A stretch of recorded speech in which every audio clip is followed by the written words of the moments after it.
Permata TV YouTube Indonesia dengan bangga mempersembahkan sebuah storytelling kekinian abad ini, diangkat dari karya besar Esa Mintarja yang sangat populer di masanya, berlatar belakang kisah tanah Jawa masa lampau dengan judul Kisah Api di Bukit Menoreh.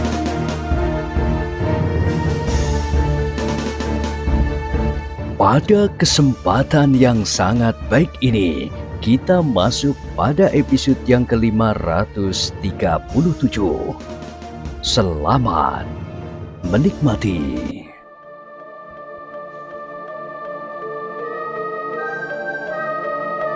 Di akhir kisah sebelumnya disebutkan, segala kesimpang siuran itu pun segera berakhir.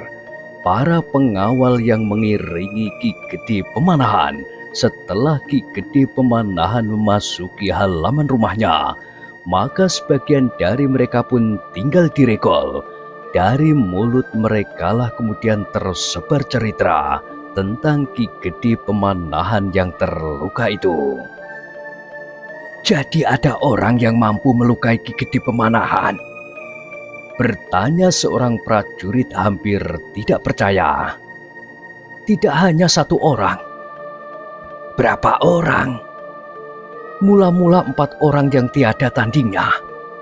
Tetapi seorang dari mereka harus melawan Untara yang datang membantu Ki Gede.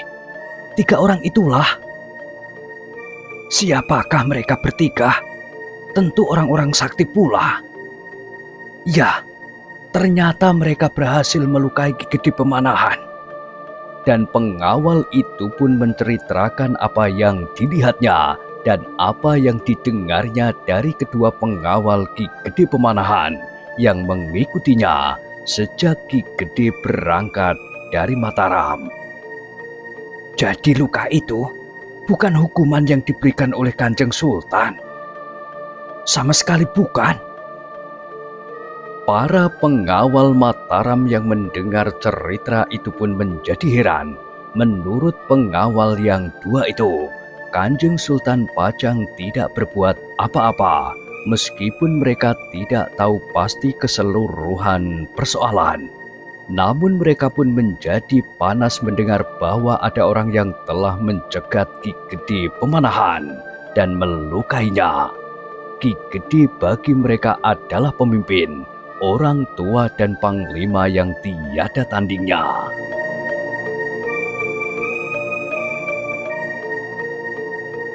Tetapi mereka telah dihadapkan pada suatu kenyataan, dan mereka pun membayangkan bahwa orang-orang yang telah melukai Ki Gede itu pun adalah orang-orang yang luar biasa pula. Raden Sutawijaya dan Untara sama sekali tidak boleh mengejar mereka ketika mereka melarikan diri, berkata pengawal yang telah ikut bertempur. Kenapa? Justru karena keduanya tidak akan dapat mengimbangi kemampuan orang-orang itu. Kenapa tidak seluruh pasukan? Yang lain masih harus bertempur dengan pengawal-pengawal orang-orang yang telah melukai Ki Gede itu. Orang-orang yang mendengar cerita itu pun mengangguk-anggukkan kepala mereka. Ternyata bahwa di luar Mataram masih ada juga orang yang memiliki kemampuan yang sangat tinggi. Namun hampir di luar sadar mereka pun menilai para senopati yang masih ada di Pajang. Di Pajang tentu tidak hanya 1-2 orang saja yang memiliki kemampuan seperti Ki Gede Pemanahan, apalagi para bupati dan adipati yang masih tetap setia kepada Pajang sampai saat itu.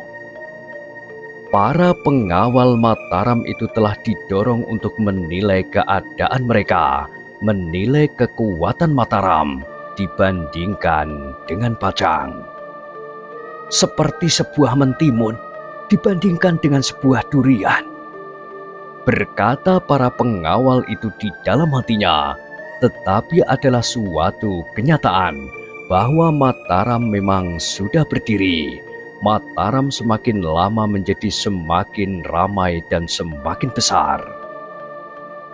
Mataram harus membina dirinya sendiri. Tekad itu agaknya telah bergetar di jantung para pengawal.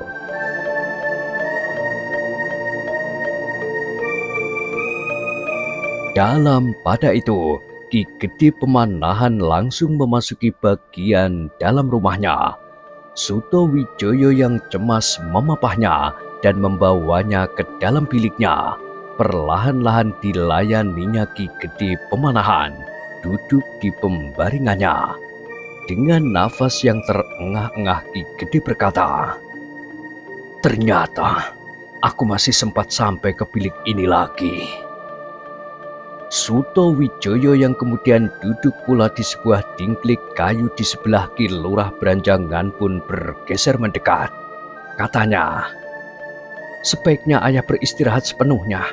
Ayahanda tidak usah memikirkan apapun juga yang terjadi, baik di Mataram maupun di Pajang." Ki Gede menganggukkan kepalanya, namun jawabnya, "Aku tidak apa-apa, Suto Wijoyo.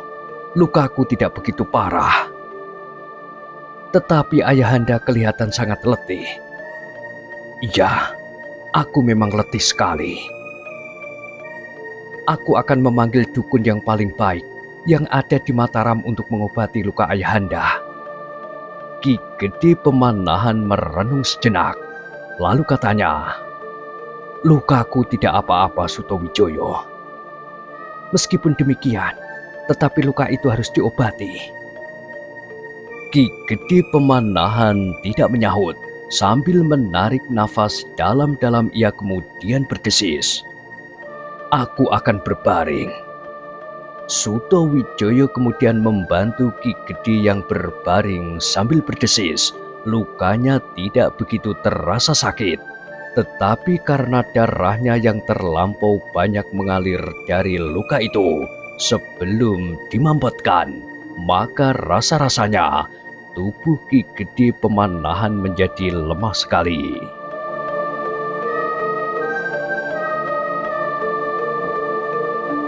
"Aku akan tidur," berkata Ki Gede. "Para pelayan sedang menyiapkan minuman panas dan makan bagi Ki Gede," berkata Ki Lurah Branjangan. "Terima kasih." Ki Gede berdesis.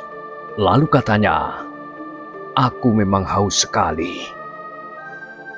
Ki Lurah Branjangan pun segera pergi keluar untuk memanggil pelayan yang tengah menyiapkan makan dan minum Ki Gede Pemanahan. Ki Lurah Branjangan pun kemudian membawa semangkuk minuman hangat ke dalam bilik dan dengan hati-hati membantu Ki Gede Pemanahan yang bangkit sejenak untuk menghirup minuman yang terasa menyegarkan tubuhnya. "Apakah Ki Gede juga akan makan?" bertanya Ki Lurah Branjangan. "Suruhlah menyediakan, Ki Lurah," sahut Ki Gede. Ki Lurah Branjangan pun kemudian pergi keluar bilik itu untuk menyediakan makan bagi Ki Gede Pemanahan.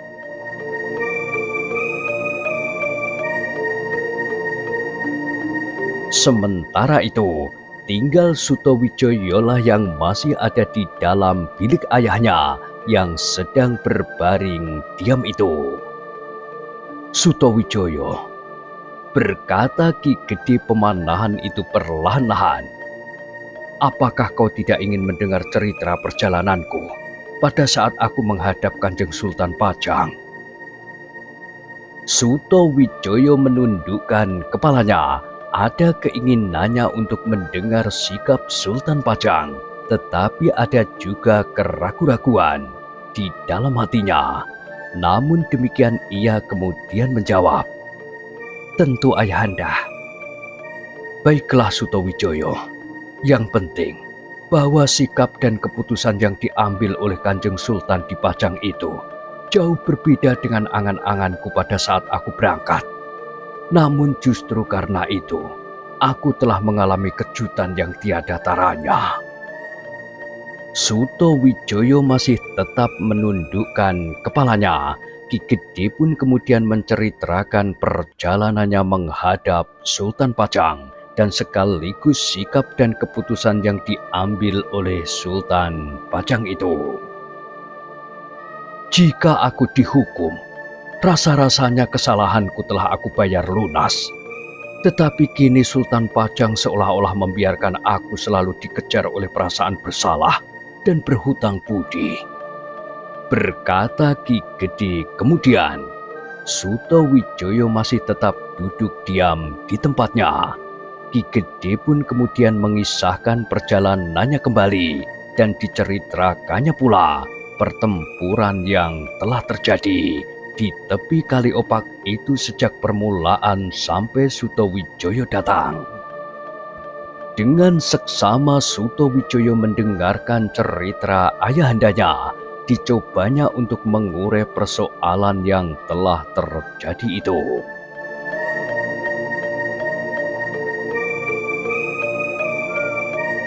Itulah sebabnya aku merasa bahwa hutangku kepada Sultan Pajang rasa-rasanya menjadi semakin bertimbun, desis Ki Gede Pemanahan kemudian.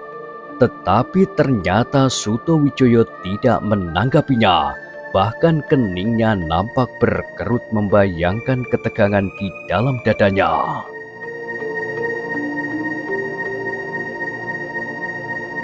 Ki Gede Pemanahan dapat menangkap sesuatu yang lain di dalam diri Suto Wijoyo, sehingga ia pun kemudian bertanya, "Apakah kau mempunyai penilaian yang lain, Suto Wijoyo?" Suto Wijoyo menjadi ragu-ragu. Karena itu, ia tidak segera menyahut. Bahkan rasa-rasanya keringat dinginnya mulai mengalir di tubuhnya.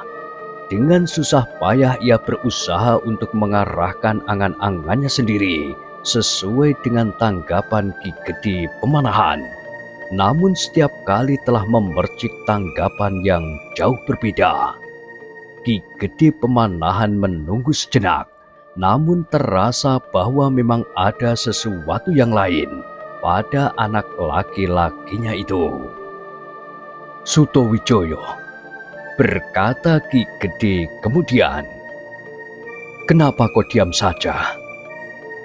"Oh," Suto Wijoyo tergagap.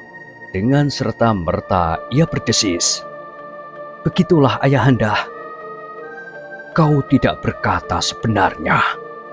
Tiba-tiba saja Ki Gede bergumam seakan-akan kepada diri sendiri, "Ada sesuatu yang berbeda dengan penilaianmu." Tidak ada yang lain ayahanda."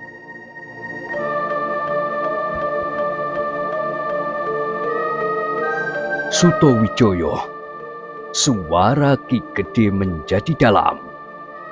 "Aku orang tua Suto Wijoyo. Aku dapat membedakan tanggapan seseorang. Jika yang aku katakan sesuai dengan perasaanmu, maka tanggapanmu tentu akan langsung terungkap di dalam kata-kata dan sikapmu. Tetapi agaknya bukan begitu. Sikapmu, kata-katamu, dan bayangan wajahmu menunjukkan yang lain itu kepadaku."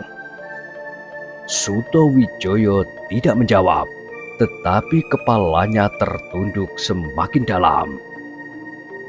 "Katakanlah Suto Wijoyo, aku tetap menganggapmu bahwa kau sudah cukup dewasa untuk menentukan sikap. Mungkin sikap kita sekarang ada yang berbeda. Itu tentu wajar, karena aku dan kau adalah dua pribadi yang terpisah. Jika sampai saat ini di antara kau dan aku tidak ada perbedaan apa-apa, itu bukan karena setiap persoalan menimbulkan tanggapan yang sama di dalam hati kita. Tetapi justru karena kau adalah anakku, yang di dalam beberapa hal tentu akan menurut saja pendapatku dan sikapku, daripada bersikap atas pribadimu sendiri." Suto Wijoyo tidak segera menjawab. "Suto Wijoyo," Ki Gede melanjutkan, "daripada sampai masa yang panjang hal ini akan tetap merupakan teka-teki bagiku, maka sebaiknya katakanlah, Bagaimanakah sikapmu atas persoalan ini? Sutowijoyo masih ragu-ragu. Sutowijoyo, berkata Ki Gede pula, bukankah kau sudah berani menyatakan perbedaan sikapmu pada saat aku pergi ke Pajang? Kau tetap pada pendirianmu bahwa kau tidak akan bersedia pergi, dan kau tetap pada sikap itu ketika aku pergi seorang diri dengan 2 orang pengawal. Meskipun ternyata kemudian firasatmu telah menuntun kau menyongsong aku pulang dan menemukan aku dalam bahaya, tetapi betapapun juga kau tetap tidak mau menghadap ke Pajang. Sutowijoyo mengangguk kecil. Nah, sekarang kau dapat menyatakan pendapatmu pula. Ayahanda, suara Sutowijoyo dalam. Aku mohon maaf Ayahanda, bahwa aku memang mempunyai tanggapan lain atas peristiwa yang baru saja terjadi. Ki Gede Pemanahan menarik keningnya, lalu katanya, bukankah hal itu wajar? Nah, katakanlah. Ayahanda, apakah Ayahanda percaya bahwa Ayahanda Sultan di Pajang benar-benar tidak marah karena peristiwa itu?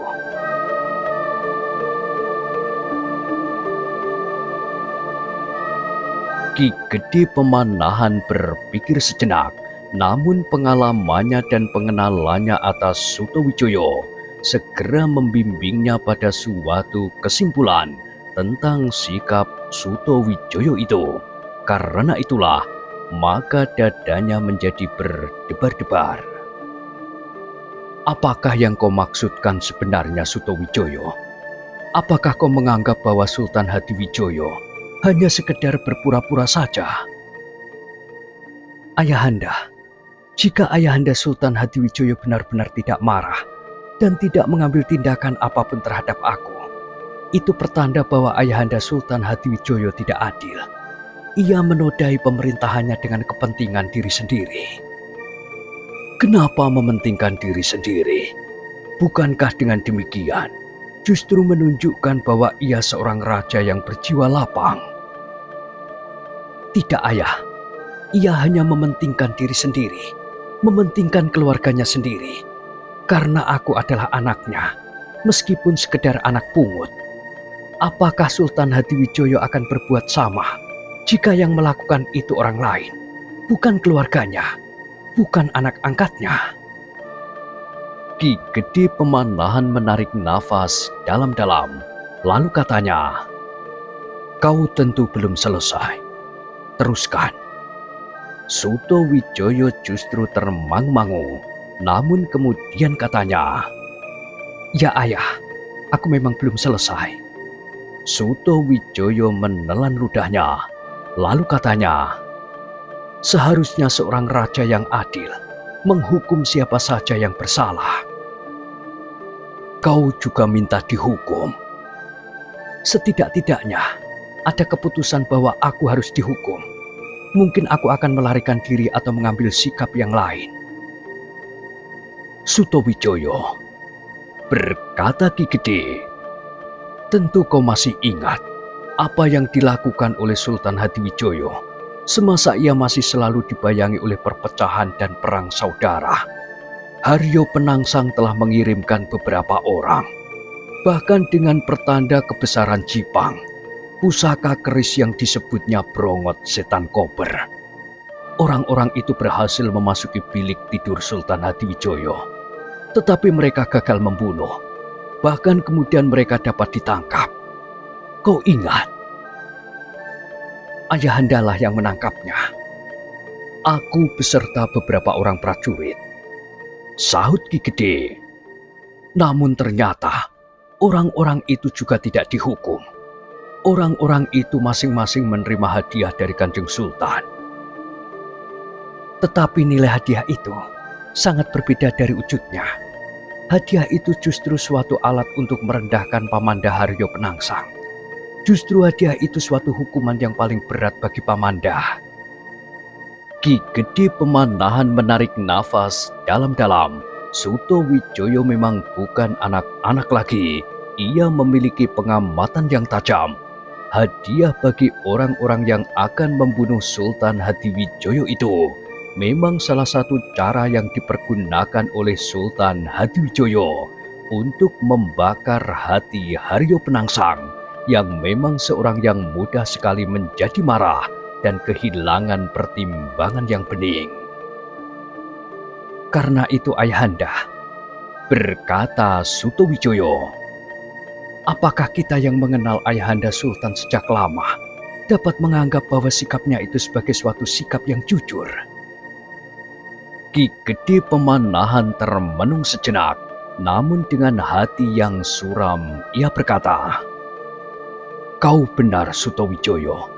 Memang saat itu Sultan Hadiwijoyo sengaja melemparkan tantangan bagi Haryo Penangsang karena kemarahannya bahwa Haryo Penangsang telah mencoba membunuhnya.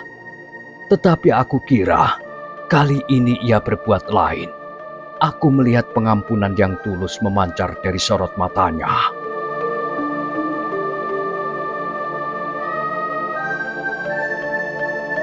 Adalah sangat sulit membedakan yang manakah yang dinyatakan dengan tulus dan jujur, dan yang manakah yang sekedar untuk memancing pertengkaran seperti yang dilakukan terhadap pesuruh Haryo Penangsang. Sureng yang mendapat tugas untuk membunuhnya itu memang tidak berharga sama sekali bagi Ayahanda Sultan, sehingga mereka tidak perlu dibunuhnya, dan justru dipergunakan sebagai alat untuk memancing kemarahan Pamanda Haryo Penangsang. Sutowijoyo, suara Ki Gede menurun. Kau terlampau berprasangka terhadap ayahandamu. Bagi kita Sutowijoyo, apakah keuntungan Sultan untuk berbuat dengan pura-pura? Pada masa pertentangan antara Pajang dan Jipang, keadaan belum meyakinkan seperti sekarang ini. Pajang belum terlampau kuat dan Jipang masih nampak besar. Sikap para adipati masih belum pasti, sehingga Sultan Hadiwijoyo harus sangat berhati-hati menghadapi Jipang. Tetapi tidak dengan Mataram. Mataram tidak lebih dari sebuah ranti masak yang berada di sisi sebuah durian. Jika durian itu berguling, maka akan lumatlah buah ranti itu. Tidak Ayahanda, di Mataram ada Ayahanda, dan Ayahanda adalah orang yang sangat disegani di Pajang.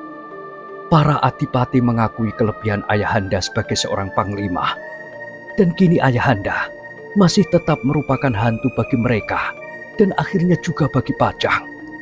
Itulah sebabnya, maka Ayahandalah yang pertama-tama harus disingkirkan. Maksudmu? Ayahanda, semua pihak berusaha untuk menarik Ayahanda.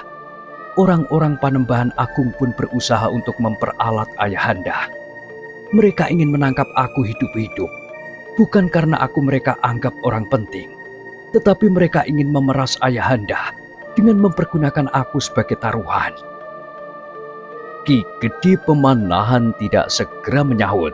Karena itu, Sutowijoyo berkata selanjutnya, Ayahanda, maafkan aku Ayahanda, bahwa aku mempunyai prasangka buruk terhadap sikap Ayahanda Sultan Hadiwijoyo terhadap Ayahanda Pemanahan.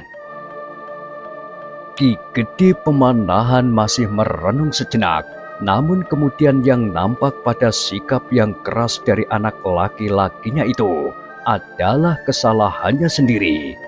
Kesalahan Ki Gede Pemanahan sendiri pada saat perasaannya melonjak tidak terkendali, dan dengan diam-diam ia meninggalkan Pajang kembali ke Selo.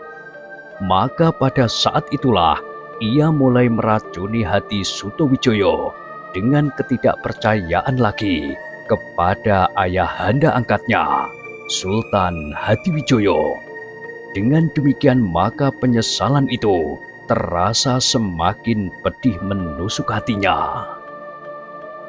Sutowijoyo, berkata Ki Gede Pemanahan kemudian, aku sudah dapat membaca sikap dan tanggapanmu.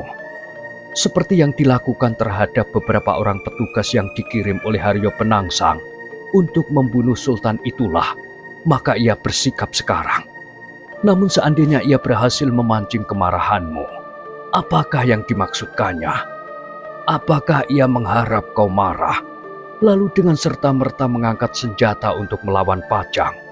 Sehingga dengan demikian, Sultan mempunyai alasan untuk menggilas Mataram yang sedang tumbuh ini. Raden Sutawijaya termangu-mangu sejenak.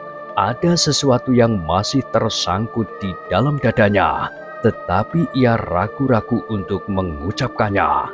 Ki Gede Pemanahan menangkap keraguan-raguan itu. Karena itu, maka katanya, "Sutawijaya, jika masih ada persoalan yang belum kau katakan, katakanlah sampai tuntas. Aku akan mencoba mengerti." Sutawijaya tidak segera menyahut, namun nampak wajahnya menjadi tegang. Untuk beberapa saat keduanya saling berdiam diri. Sutawijaya menjadi sangat gelisah. Ia ragu-ragu untuk menentukan sikap. Apakah ia akan mengatakan tanggapannya atas semua peristiwa yang telah terjadi atau tidak? Pada itu, sebelum Sutawijaya mengatakan sesuatu, Ki Lurah Branjangan pun kemudian masuk ke dalam bilik itu sambil berkata, "Ki Gede, makan telah tersedia. Apakah para pelayan harus membawanya masuk ke dalam bilik? Aku kira itu akan lebih baik bagi Ki Gede. Ki Gede tidak usah pergi ke ruang dalam, karena agaknya Ki Gede masih nampak terlampau letih." Ki Gede termenung sejenak, namun kemudian katanya, "Baiklah Ki Lurah, suruhlah para pelayan membawa makanan itu masuk. Aku akan makan di dalam bilik ini."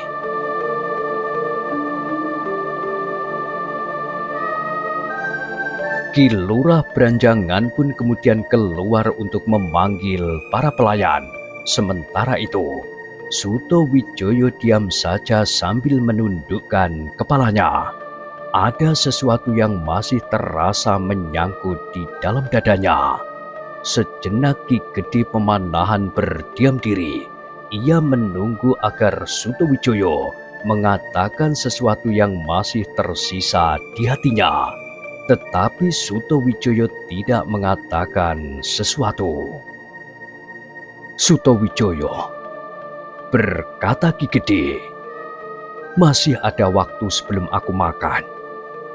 Sutawijaya masih saja ragu-ragu, sehingga nampaklah pada sikap dan wajahnya bahwa sesuatu memang masih tersangkut di dadanya. "Katakanlah Sutawijaya," desak Ki Gede Pemanahan. "Ayahanda," berkata Sutawijaya, "memang masih ada sesuatu di hatiku, tetapi aku ragu-ragu mengatakannya. Mungkin aku salah, tetapi aku seakan-akan melihat bagaimana hal itu sudah terjadi." Ki Gede Pemanahan memandang wajah anaknya sejenak, lalu katanya, "Sebutlah." Sutawijaya memandang pintu sejenak, seakan-akan ia tidak ingin ada orang yang mendengarnya, meskipun ia Ki Lurah Branjangan sekalipun. Baru setelah ia yakin tidak ada seorang pun di luar pintu, maka ia pun berkata, "Ayahanda, seakan-akan aku melihat bahwa yang terjadi di Prambanan itu adalah akibat dari sikap Ayahanda Sultan Hatiwijaya." "Sutawijaya," desis Ki Gede Pemanahan dengan wajah yang tegang. Bahkan di luar sadarnya ia berusaha bangkit, namun kemudian ia terbaring lagi dengan lemahnya.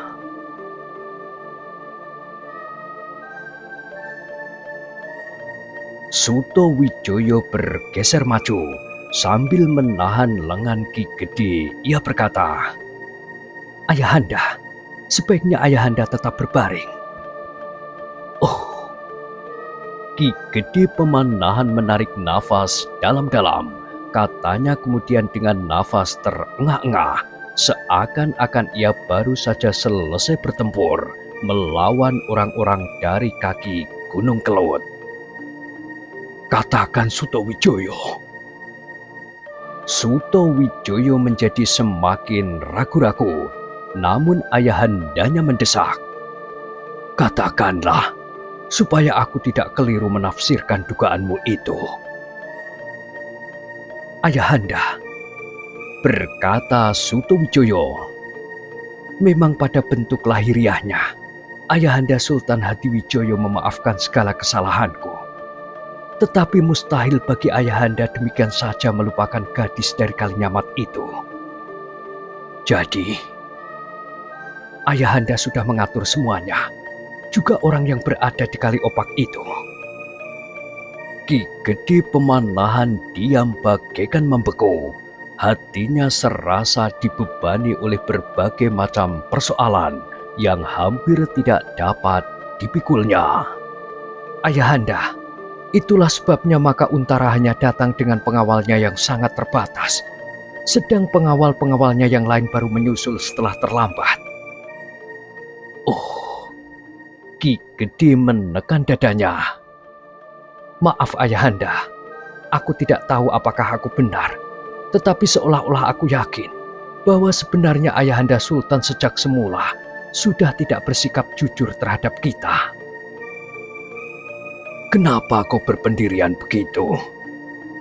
"Ayahanda, kenapa Ayahanda tidak segera memenuhi janjinya kepada kita, hanya kepada kita, sedangkan janjinya yang lain sudah dipenuhi?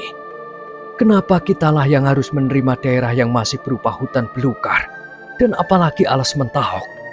Kenapa bukan daerah yang sudah terbuka seperti padi? Dan kenapa justru Pamanda Penjawilah yang menerima daerah itu lebih dahulu dari kita? Itu pun jika Ayahanda Pemanahan tidak memaksa, daerah ini tidak akan diserahkannya." Sutowijoyo, "Dan kini, semuanya sudah sampai ke puncaknya. Memang aku merasa bersalah. Aku telah berhubungan dengan gadis yang sebenarnya telah disengker oleh Ayahanda Sultan. Tetapi apakah seimbang bahwa karena gadis itu, Ayahanda Pemanahan harus dilenyapkan?" "Kau salah Sutowijoyo, kau salah." Suara Ki Gede Pemanahan agak mengeras, namun kemudian suara itu menurun lagi. "Kau mempunyai tangkapan terlampau jauh atas sikap Ayahandamu Sultan Pajang. Barangkali sudah pernah aku katakan kepadamu bahwa aku menyesali perbuatanku yang tergesa-gesa pada waktu itu." "Maksud Ayahanda, sebenarnya buat apa Sultan mengingkari janjinya, apalagi atas alas mentahok, sedangkan padi yang ramai itu pun sudah diserahkannya kepada Adi Penjawi?" berkata Ki Gede Pemanahan.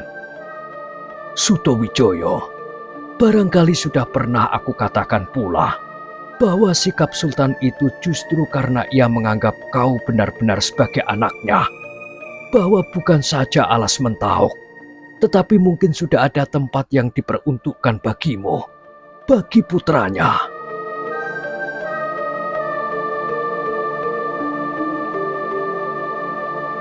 "Tentu tidak Ayahanda, aku hanya sekedar anak angkatnya." "Tetapi kenapa kau berprasangka sampai sedemikian jauh Sutowijoyo?" "Semuanya itu berdasarkan atas pengenalanku terhadap sifat dan sikap Ayahanda Sultan Hadiwijoyo selama ini." "Tetapi kau salah sama sekali. Kali ini pun kau salah menilai keadaan seperti kesalahan yang pernah aku lakukan, sehingga aku meninggalkan Pajang. Untara adalah seorang prajurit jantan.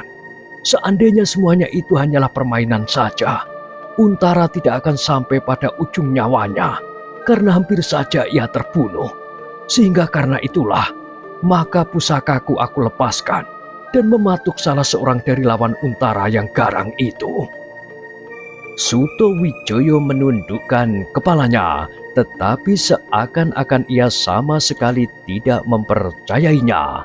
Ia tetap menganggap semuanya itu sebagai permainan yang sempurna. Itulah yang membuat Ki Gede Pemanahan sangat bersedih.